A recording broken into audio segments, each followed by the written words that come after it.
बिस्मिल्लाहिर्रहमानिर्रहीम। अब फ़िज़िक्स की बात कर लेते हैं। फ़िज़िक्स के अंदर बेसिकली ना आपको जो आता है ना पेपर के अंदर, वो पेपर के अंदर फ़िज़िक्स के अंदर आपको सीधी सीधी लाइनें आ जाती हैं। जो मतलब जो छोटे छोटे एमसीक्यू होते हैं, मतलब जब आसान एमसीक्यूज़ बनाता है ना वो, तो सीधी सीधी लाइनें दे देता है। लेकिन जब वो मुश्किल एमसीक्यूज़ बनाता है तो वो मुश्किल एमसीक्यूज़ बनाता ये है कि ना फ़ॉर्मूला के अंदर से एक फ़ॉर्मूला डिराइव करना पड़ता है आपको ना डिफरेंट वैल्यूज़ दे देते हैं। फिर आपको एक फ़ॉर्मूला है, उसके अंदर आपको एक और फार्मूला ऐड करके, मतलब उसके जो वेरिएबल्स होते हैं उनके फर्दर फार्मूलाज पुट करके ना, तो आपको आंसर निकालना पड़ता है।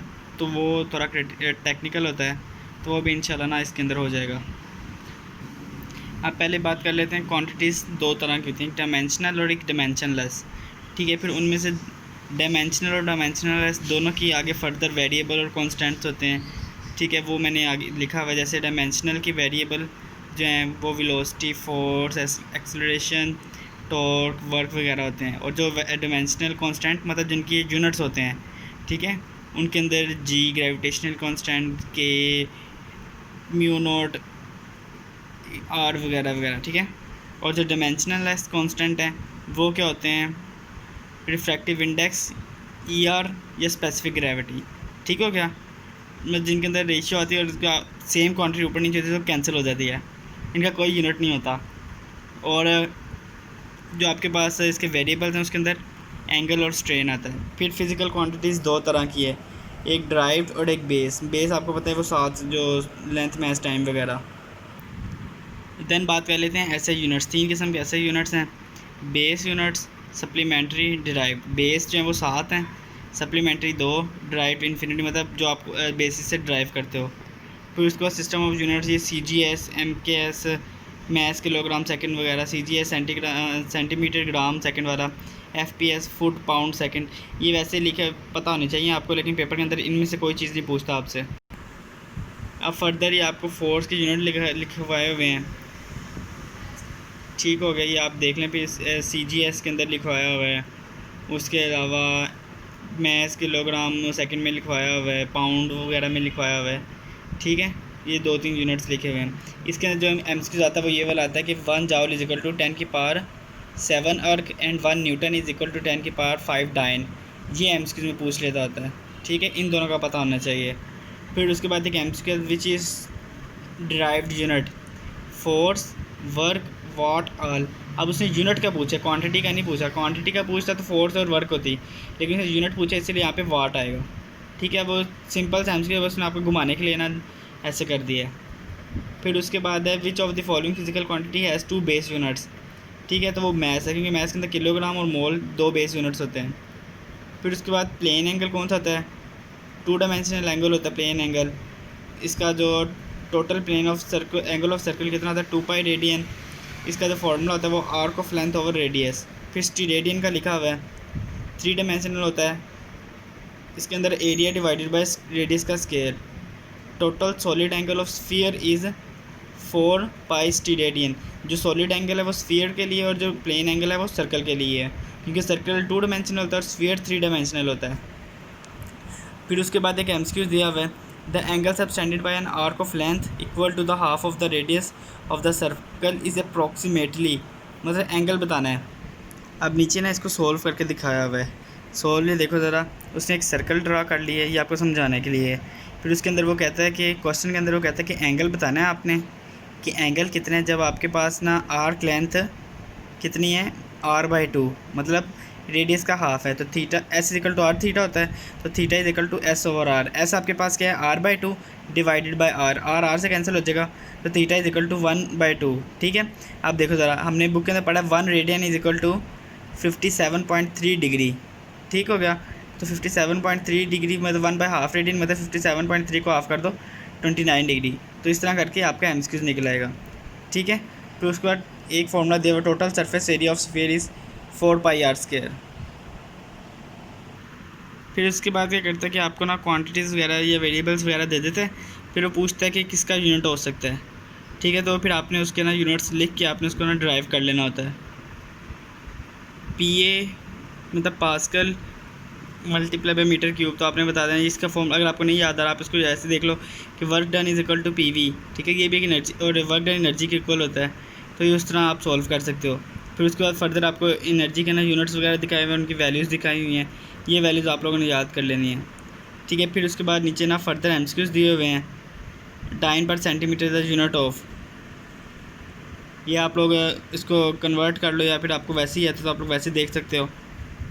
फिर which of the following has dimensions equal to T minus, मतलब टी जो है वो सेकंड पे शो करता है ना। Which of the following has dimension of T, तो आपने इन सारों के डायमेंशन निकाल लेनी है, फिर आपको खुद ही पता चल जाएगा।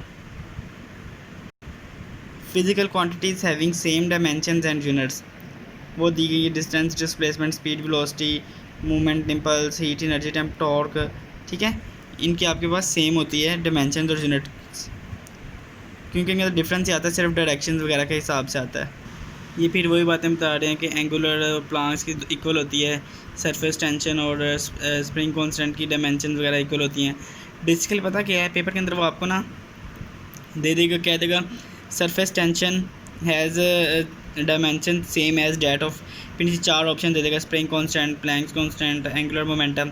तो उस हिसाब से आपने इनकी ना निकाल के डायमेंशन आपने इसको सॉल्व कर देना होता है, ठीक है। फिर उसके बाद नीचे है प्रेशर प्लस 1/2 PV² प्लस रो GH, ठीक है, इज इक्वल टू कॉन्स्टेंट।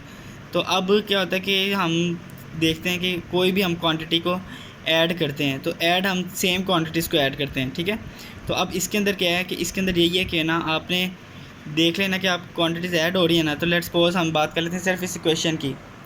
अब इसके अंदर सेम ऐड हो रहे हैं तो मतलब इनकी जो यूनिट्स होंगे ना वो भी सेम है। प्रेशर का जो यूनिट होगा वही यूनिट 1/2 डो V² का होगा और वही यूनिट रो GH का होगा, ठीक है। तो वो उसी चीज़ को शो करा रहे हैं कि J joule divided by metre cube. फिर नीचे फर्दर उन्होंने ना दिखाए हुए हैं, तो ये आप लोग एक दफ़ा देख लो कि इनके यूनिट्स और डायमेंशन ना सेम होते हैं। फिर उसके बाद क्या है, एंगुलर वेलोसिटी की डायमेंशन मैच नो यूनिट्स, कि मतलब एंगुलर वेलोसिटी होती है ना उसकी डायमेंशन मैच कर जाती है लेकिन उसके यूनिट्स डिफरेंट होते हैं, या इनकी एंगुलर वेलोसिटी का यूनिट होता ही नहीं है, सॉरी। फिर उसके बाद फर्दर इसी तरह ना MCQs दिए हुए हैं, तो आप MCQs देख लो। सिंपल से ये है कि उन्होंने यूनिट को डिफरेंट यूनिट को चेंज करके ना उन्होंने वैसे आपको दिखा दिया हुआ है। फ़िज़िक्स के अंदर ज़्यादा गेम ना यही है कि आपको MCQs, जितनी आपकी फ़िज़िक्स के अंदर MCQs की प्रैक्टिस होगी ना उतना आपका बेहतर होगा, ठीक है। ये तो आपको बेसिक वगैरह बताया जाता है, तो आप लोग देख सकते हैं कि सॉल्व हुए हुए MCQs।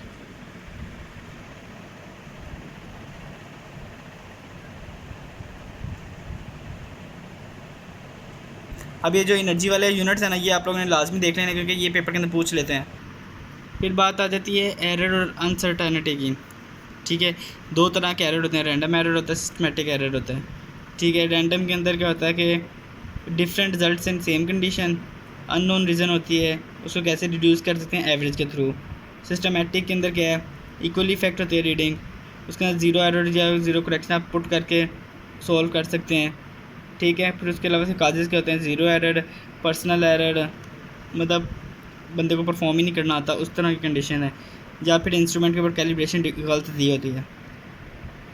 दैन लीस्ट काउंट के बारे में बताया गया, मीटर रोड का लीस्ट काउंट क्या होता है, वर्नियर कैलिपर का क्या होता है और स्क्रू गेज का क्या होता है, ठीक है। फिर आपने लीस्ट काउंट के अंदर देख लेना डेसिमल्स कितने हैं, ठीक है। फिर डेसिमल्स के हिसाब से आपको पता चल जाएगा कि ना रीडिंग आपकी कौन से इंस्ट्रूमेंट से ली गई है। जैसा कि वर्नियर कैलिपर के जो है डेसिमल्स वो 0.01 मतलब 2 डेसिमल है, तो अगर अप टू 2 डिजिट्स पॉइंट के बाद अप टू 2 डिजिट्स वैल्यू दी गई होगी तो हमारे पास वर्नियर कैलिपर की रीडिंग होगी, ठीक है। तो ये यूनिट के हिसाब से तो आपने उस हिसाब से देख लेना है। अब बात करते हैं प्रिसीजन एंड एक्यूरेसी की, ठीक है। जो ये टर्म्स है ना ये रिलेटिव टर्म्स है, मतलब एक किसी से ना किसी चीज़ के साथ रिलेट की गई होती हैं। जो प्रिसीजन है वो डिपेंड करता है इंस्ट्रूमेंट के ऊपर, ठीक है। और उसके अलावा जो हमारे पास एक्यूरेसी है वो डिपेंड करती है किसके ऊपर, लेस परसेंटेज अनसर्टेनिटी की, मतलब कोई रीडिंग तब एक्यूरेट ज़्यादा होगी जब उसकी परसेंटेज अनसर्टेनिटी ज़्यादा कम होगी, ठीक हो गया। फिर उसके बाद क्या है कि अगर आपने इसको देखना है ना तो आप इस तरह कर सकते हो कि जो प्रिसीजन का और लीस्ट काउंट का ना इन्वर्स रिलेशन है, मतलब अगर आपके पास लीस्ट काउंट कम है तो इसका मतलब ये है कि आपके पास प्रेसिजन ज़्यादा है, ठीक है। तो आप इसको अब ये MCQ दिया हुआ है। अब precise measurement is which has less precision, less absolute uncertainty, less least count, ठीक है। लीस्ट काउंट का पता चल गया और एब्सोल्यूट अनसर्टेनिटी वो लीस्ट काउंट ही होती है, इसलिए precision is inversely proportional to least absolute uncertainty, ठीक है। फिर उसका प्रेसिजन बताई गई, मतलब इन सब में सबसे ज़्यादा कम लीस्ट काउंट स्क्रू गेज का होता है, इसलिए उसकी प्रेसिजन सबसे ज़्यादा होती है। और मीटर रोड का लीस्ट काउंट सबसे ज़्यादा होता है, इसलिए उसकी प्रेसिजन सबसे कम होती है। फिर आपको बताया जा रहा है कि परसेंटेज अनसर्टेनिटी कैसे निकालते हैं। डेल्टा ए मतलब कोई आपको क्वांटिटी दी हुई है, उसके डिफरेंस से divided by given value multiply by 100, ठीक हो गया। अब ये देखो ज़रा, अब जो डेल्टा ए है ना, ये आपको शो करेगा, ये डेल्टा ए ये आपको शो करेगा जो होता है ना लीस्ट काउंट वाली वैल्यू, उसको शो करेगा, ठीक है, जो प्लस माइनस के बाद वैल्यू आती है। लेट्स सपोज आगे उसने एग्जांपल की है सॉल्व 2.50 प्लस माइनस 0.01, ठीक है। परसेंटेज अनसर्टेनिटी निकालनी है, तो ऊपर हम लिखेंगे least count divided by measured value multiply by 100, ठीक है। फिर उसके बाद क्या है कि हमने अभी ऊपर पढ़ा था कि वो क्वांटिटी ज़्यादा एक्यूरेट होती है जिसकी परसेंटेज अनसर्टेनिटी कम होगी, ठीक है। तो इन दोनों वैल्यूज़ के अंदर 0.4 इज़ मोर एक्यूरेट। अब ये असेसमेंट्स वगैरह इन फाइनल रिजल्ट एडिशन और सब्ट्रैक्शन वगैरह ये आपने पढ़ा ही हुआ है कि एडिशन और सब्ट्रैक्शन के अंदर जो एब्सोल्यूट अनसर्टेनिटी मतलब जो लीस्ट काउंट होते हैं उनको ऐड कर देते हैं, तो आपके पास ना असेसमेंट निकल आती है अनसर्टेनिटी।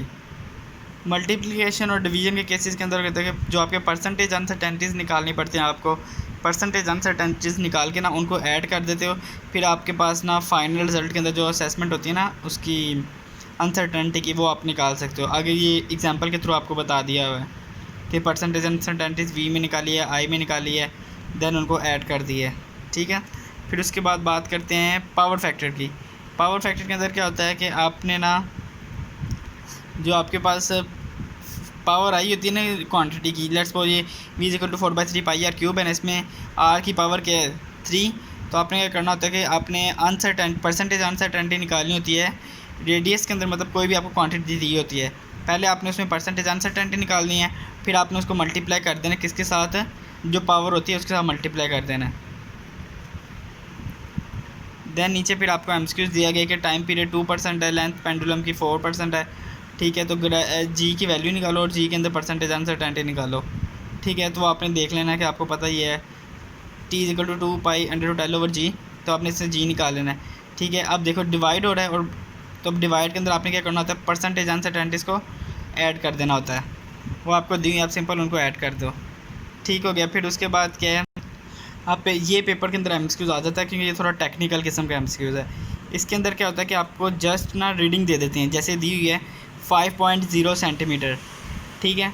अब परसेंटेज अनसर्टेनिटी के निकालने के लिए आपको पहले पता होना चाहिए कि आपका इंस्ट्रूमेंट कौन सा यूज़ हो रहा है, फिर उसके अलावा आपको उसका लीस्ट काउंट पता होना चाहिए, सेंटीमीटर के अंदर उसका लीस्ट काउंट क्या है, ठीक है। अब देखो ज़रा 5.0 है ना, तो इसका मतलब ये है कि मीटर रूल से ना इसकी रीडिंग दी गई है, क्योंकि हमने इसके अंदर डेसिमल को देख रहे हैं। मीटर रूल की जब रीडिंग ली जाती है उसके अंदर लीस्ट काउंट वाला होता है ना, वो 0.1 सेंटीमीटर होता है, मतलब डेसिमल के बाद एक रीडिंग है, 0.1 मतलब एक डिजिट है, ठीक है। उसके बाद चल देता है मीटर रूल की है। तो उसी तरह हमने अनसर्टेनिटी निकाली, हमारे पास लीस्ट काउंट का आ गया 0.1 divided by measure value 5 multiply by 100, तो इसके अंदर हमारे पास 2% परसेंटेज अनसर्टेनिटी निकल आएगी।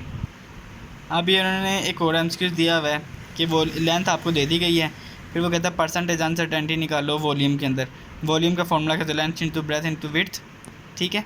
तो अब इसको हम कह सकते हैं volume is equal to L cube, मतलब पावर फैक्टर वाला रूल आ जाएगा यहाँ पे। पहले अपने परसेंटेज अनसर्टेनिटी निकालेंगे लेंथ में, वो किस तरह निकालेंगे 0.1 ओवर 30 मल्टीप्लाई बाई 100 1/3% निकलाएगी, ठीक है। फिर आपने उसको सॉल्व कर लेना है। सेम उसी तरह एक और एग्जांपल है, ठीक है। इसके अंदर आपने ना फार्मूला पुट कर लेना है, देन आपको वैल्यू निकलेगी आंसर, सिंपल सा है ये।